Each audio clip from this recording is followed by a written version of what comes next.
your host, Susan Regan. Hello, I'm Susan Regan, and I'm the host of Connecticut Valley Views. And I'm very pleased today to have as my guest Robert Hyde. He is a Connecticut Republican candidate for the 2022 U.S. Senate. You're on the road again, I can see, Robert. Yes, ma'am. Where did you just come from, and where are you going? The town of Prospect, quote, the most patriotic small town in Connecticut. And I was just standing with Debbie's Deplorables on the corner down there. I'll send you a picture with about 40, 50 people. Great. Volunteering to petition for signatures. They're called circulator. Excellent. I see. Yeah, and I see Thunder's in the back seat there.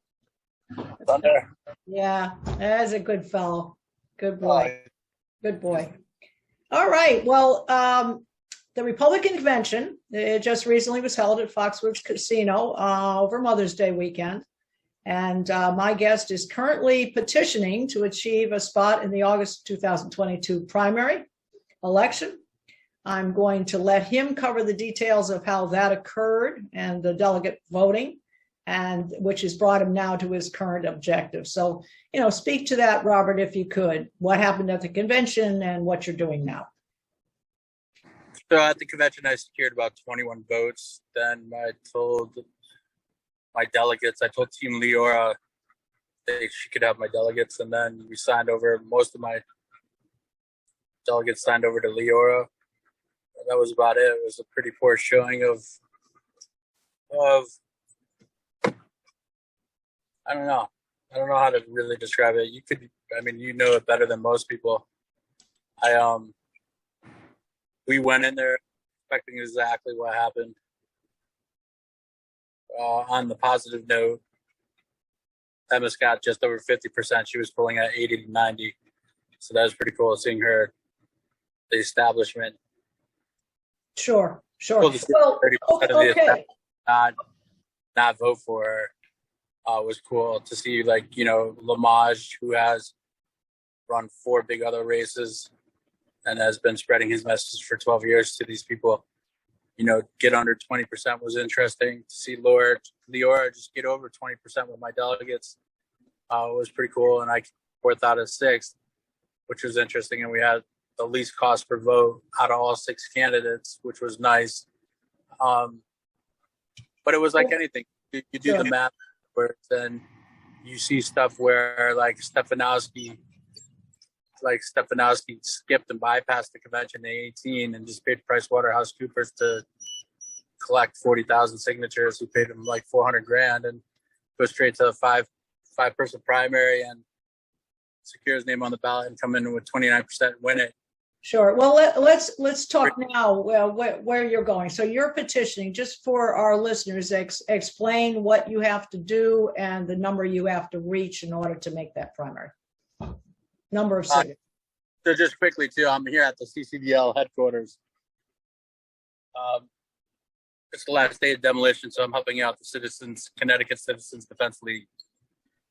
We ripped off all the carpet on Friday, and now I'm coming here to help finish the floors for their new headquarters here in Seymour, Connecticut. And that's it. They're going to help me secure pictures too. Yeah. So you have until, I believe, at the August primary, I believe it's August 9th.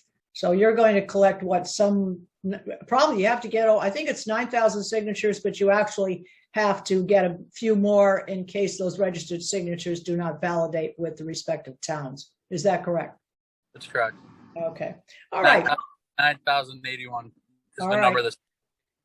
All right. So Well, you're working hard. You're working hard. You're in it to win it, right, Robert? Listen, I don't know how you can work any. Yeah, we're working very hard. Yeah, Good. I have 1,200 currently. Hopefully this week, our plan is, we're not going to advertise our plan, but hopefully this week, if this plan goes well, then it'll be on the ballot. The team was also talking to me yesterday how I could run as an independent. Then we don't have to stress, put a team together and all that stuff. But we're doing the math on that too. Sure. Well, all right. Well, now a little bit of a personal background. I mean, I know you were in Washington. Could you give a little background on that, your time you spent in Washington? We know you were served your country as a Marine, and we're going to talk a little bit about that. But tell us your time in Washington. What was your job there? My job was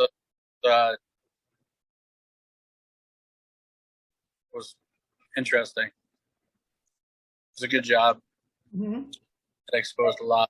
It was nice. And you interfaced with Trump, I understand. There was a lot of benefits.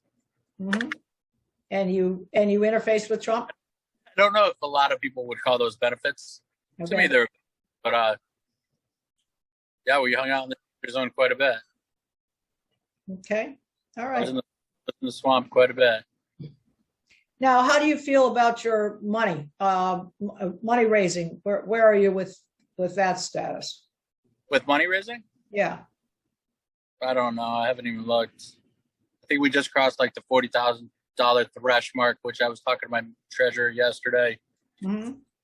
Need some funds to pull on the team to do the strike force at the end of the month if I want to go that route for the signatures for the primary. So listen, we're moving full steam ahead, and that's it. I mean, we're just doing our best without stressing out and having fun at the same time, but also making moves that make sense. There's no reason to spend money on something that's not going to happen. So I mean, listen, it's a week out of the primary or the convention. And it was nice, best foot forward and your face out there. But the one thing I just don't know is, was it even worth it? So let's move on to this. Let's talk about differentiating yourself from the others that are running. I know you've mentioned that they've spent time doing that before. Maybe they have more name recognition. Maybe they're raising more money. We don't know their status right now. We know that Liara is well known down in the Gold Coast area. Obviously, Themis is well known here, closer to the Hartford area. But what can you tell us? Because they always talk about primaries, and they talk about putting down other people, putting down other candidates, when really what you need to do is to raise the visibility of yourself and what you bring to the table. So what would you say would be the top three things that carve you out from the rest of the pack? I'm the only one that served the country honorably. Yes. And we're talking here running against Senator Blumenthal. And so we could also, I guess, address the issues that he is currently causing the state of Connecticut in representation in Washington. So where do you feel critically that your skill set is going to be the best candidate to run against him? And we know that he made a statement that he was in Vietnam. That is technically, I guess, is correct that he served during Vietnam, but he was actually stateside. You actually served and were overseas. Tell us a little bit about that experience while you were overseas. All right. Well, the missions were class. There's not much I can talk about except Sure. for state Sure. Right. Iraq. And I spent about 70 days collectively in Iraq. So they were successful. That was about it. So in 2003. Again, versus the other candidates, what do you see as your greatest strengths? And why would those strengths be the right set of solutions to the issues that are stating that we have stated for Connecticut with regard to our, I guess, relationship with the Washington crowd? I mean, what do you see as your strengths? Is it your fortitude? Is it your relationship with the voters? Is it your determination that you can change things? There must be something that you believe in yourself enough to go through all of the challenges that happened and occurred not only during the convention, but now moving forward in the primary. I think it's just my realism and love for country. Love of country. Well, that's, I think that's, we get back to, yeah, go ahead. Go ahead, Robert. No, I think honestly that's the biggest thing going is my minimal time in public office. This is another benefit. The minimal amount of time I've had to make deals with special interests or lobbyists. There's another benefit of my campaign. Another benefit would just be, honestly, I think I just resonate well with what people want. All right. Now, what would be, with regard to the issues that we have with Senator Blumenthal, what do you see as a priority? Let's just say you win the race and you were the candidate to run against him. And let's just say you beat him. I mean, he's got a lot of money. We understand that. What would be the first thing that you feel we need to address or you could address if you win the post? I think the first thing I would address would be election integrity. Would be number one right away, to try to do something about funding for things in that nature, just to keep special interest and foreign nationals out of our election process for sure, and do something with voter IDs on a national level, and to definitely the drop box locations and stuff like that. I think there needs to be something. Did you see 2,000 Mules yet? No, I did not see it as yet. I did not. I've heard a great deal about it, and I understand it's well worth reviewing, for sure. Well, all right. So if we talk about election integrity, obviously we're talking on the local level as well. Do you feel that the voters, overall, your sense of the voters, do you feel, I know what happened at the convention, but do you feel as though you are receiving a different, let's call, popularity? If we were to take a poll right now, do you feel that the voters are listening to you versus the other candidates? Is that your sense? No, I don't know. It's a tough call, and that's a tough answer to answer that. Yes, from what I see and hear, yes, but that's not scientific or a scientific poll.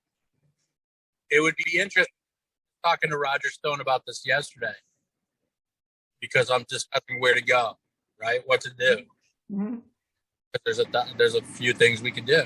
So, yeah, obviously, grassroots people, voters, I'm definitely resonating with a lot of people. It's the message that you're giving. What is the? I'm not talking so Susan. It's a huge hurdle because we're one of 3 states that does a convention. Yes, that's correct. 2 states you could pay to be on a primary, $5,000, $8,000 to be on a primary.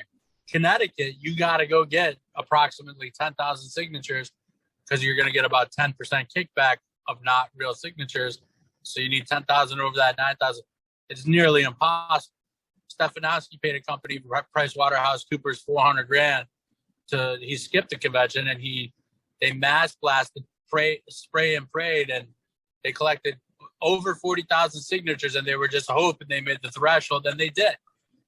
So it's tough because when you have, and not a budget like Stefanowski, where he dumped $2-3 million into TV ads right off the bat, wiped out his competition that way, then paid for his name to be on the ballot, and then won 29% against those other 4 candidates. I got a tough mountain climb. I got to collect signatures. I'm not on the news every day. I'm not on TV doing ads every day. I'm not getting the free press as much as I was. So you got it's a monster. You got Leora Levy that put $1.5 million of her own money in. A few weeks ago, you got Demis that's put $3/4 of $1 million of her own money in and raised $250,000, I think. And then you got Lamage, who I think says he's raised $180,000, and he's been doing it. He's been preaching his thing to these RTCs for five cycles, 10, 12 years. So well, it's a monster. To just keep answering your question, it's a monster hurdle. Yes. Because I'm the new guy. I don't have the name recognition amongst the parties. I don't have their support because I haven't made deals with them for 30 years. I don't have $1.5 million in advertising that I'm putting out there.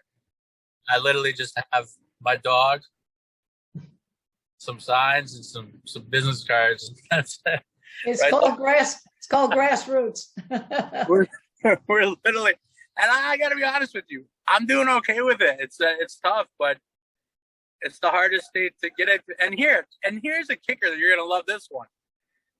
Here's a kicker. So, and I actually just messaged a couple of reporters this morning because I was like, they should know about it, even though my consultant was like, no, they don't care. And he's right, they don't care.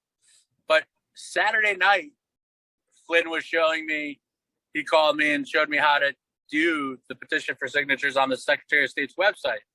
And it was kind of hard to navigate to. I got there, the link, I was going to fill it out. Then I was filling it out. I called my lawyer, who's in Wisconsin, my treasurer lawyer. And Gene was like, Rob, stop. Don't fill that out. This is how Wisconsin keeps people off the ballots. If you misfill out that form. I'm like, okay, thanks, Gene. Have a good weekend. She had COVID. This is last Saturday. So then Sunday, I go and show my consultant online on my laptop. I'm on he's on his whatever in Texas. And we go through it. I show him how to get to it because it is kind of hard to navigate to. So we went to it and we're looking at the form and he's like, okay, I'll call the Secretary of State to find out what we got to do, and start making plans. I'm like, all right, great, Al, good night. Monday morning, I wake up, get my stuff done, hit the gym, come back, do stuff, getting ready to go to the Secretary of State's office, but I'm waiting for it to go on Lee Elsey's show. While I'm doing that, I'm on the Secretary of State's website and you're going to get a kick out of this. Yeah. So I'm like, where's the forms?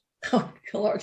So I call Al on my other line while I'm waiting for Lee Elsey on hold. And I'm like, Al, I don't think I'm losing my mind because I went through this a few times. Yeah, right. But the forms are gone. He's like, what are you talking about? Well, he's like, it doesn't matter. I got them saved. I'm like, Al, I know, but it's really weird. And he's like, I'll look into it. So he's looking into it. And then he texted me because I went after Lee Elsey. I drove to the Secretary of State's office, which is I've never been to.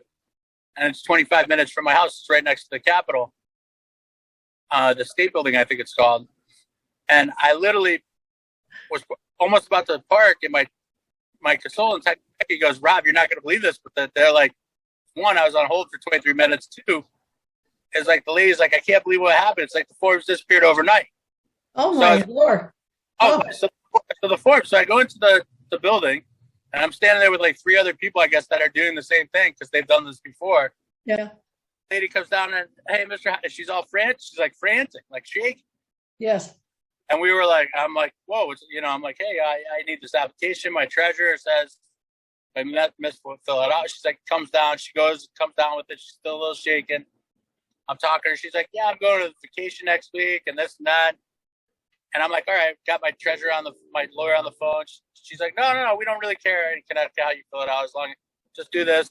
So we did. Then she goes and comes down. She's like, okay, I'll probably have your petition forms to you tomorrow. I'm like, well, you know what? We're kind of in a hurry. Got to get 9,000. Is there any way to print that up? Right. Like, yeah. I'll go. And I'm like, hey, I just want to show you this. The forms disappeared overnight. Here's my consultant. She's like, oh my God, I don't know what to tell you. I'm so sorry. I was working on the website this morning and I forgot to save the links. Oh, no. And me and everyone in the lobby were just like, really? The Monday after the convention for Democrat and Republicans, right. You guys are working on the website first thing in the morning.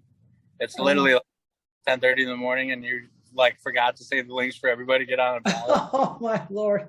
Oh, so it was the oddest thing ever. So she printed it out, brought it back down. Did you feel it was an honest mistake, or did you think there's subterfuge here or something? How is that an honest mistake?